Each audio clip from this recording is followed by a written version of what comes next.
I'm Ron Riddell and my son Travis, and we've been farming on this farm since 1987. We've been in this barn for almost 5 years now.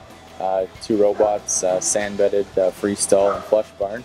We're the same as most traditional barns now, where we use a plate cooler to help with cooling on our milk, and then we reuse that water for drinking for the cows.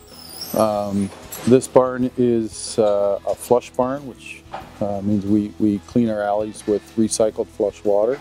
So the way that works is every 4 hours a flush valve will pop and we'll clean a single alley, where sand alleys clean more often than that.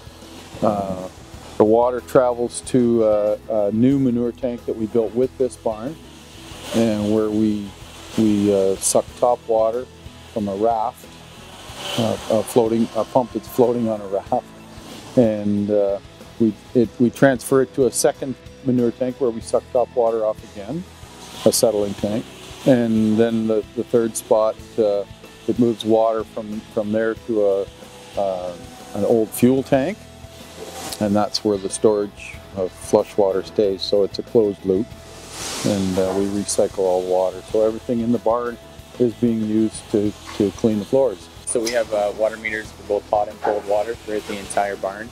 So we measure everything that's used on from just drinking water alone to each robot, both hot and cold, for either milking, which is cleaning, teat cleaning and things like that, as well as we separate, and we can also tell how much water is used to clean the floor and the robot in general.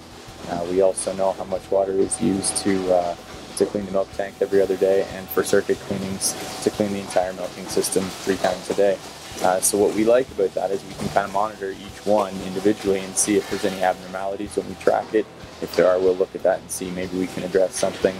For instance, a valve's not working properly on one of the wash valves, and we're using more water than we should. So it kind of helps with early detection as well, just to make sure everything's running well. With the flush valves, we also have sensors that will only allow it to run at certain times of the day. So for example, when we transfer from pit 1 to pit 2, that doesn't have to happen every day, and we can set it up so that it will only work during off-peak hours when electricity usage is cheaper.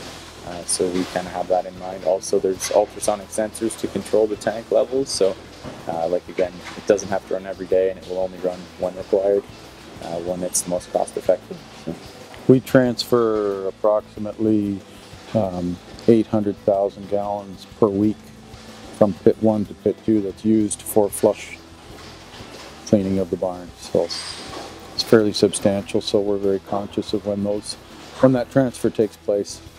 Well, water is a precious resource, and I think everyone needs to maintain a focus of keeping clean water clean.